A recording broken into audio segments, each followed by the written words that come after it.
Hello and welcome back to our Curators Choice series at New College Library.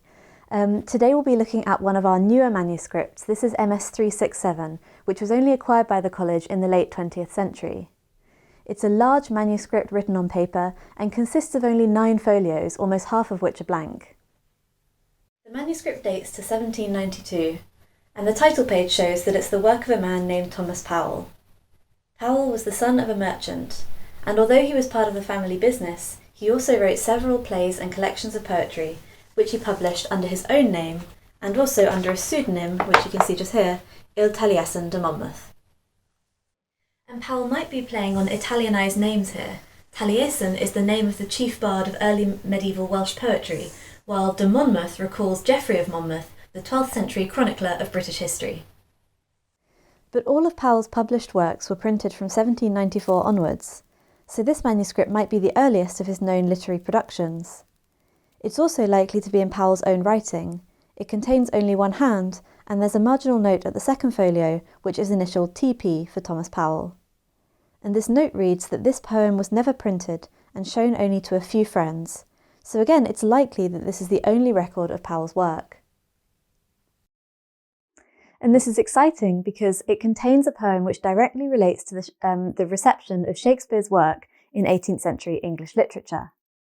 The manuscript contains a poem entitled The Visions of William Collins, and it was written to celebrate the publication of a new edition of Shakespeare by a man called John Boydell. Boydell was a printmaker at the forefront of his London trade, but his work went far beyond this editing of Shakespeare. Boydell wanted to establish what he called the English school of historical painting, and he turned to the works of Shakespeare for his subject matter. This edition of Shakespeare's plays forms just one aspect of Boydell's larger project. He commissioned well-known artists to paint scenes from Shakespeare's dramas, which would all be exhibited in the Shakespeare Gallery, established in Pall Mall in London from 1789 to 1805. In time, these paintings were turned into engravings, which were bound and sold, and Boydell's own edition of Shakespeare's plays included smaller versions of these as illustrations. So this is the context which surrounds Powell's poem. It takes the form of a dream vision, in which the character of William Collins falls asleep beneath his favourite tree, which we're told is a sycamore tree.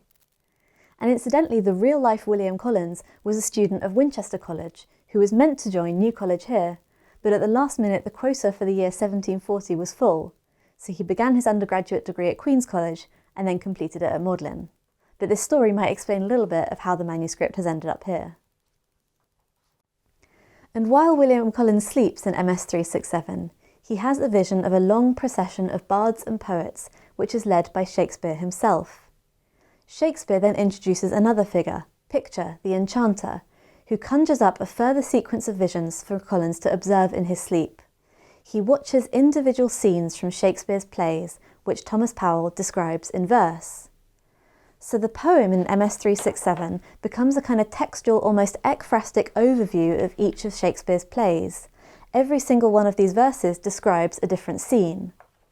These verses become kind of written counterparts to the paintings which John Boydell had commissioned for his own Shakespeare Gallery, and which also, of course, illustrated his edition of Shakespeare.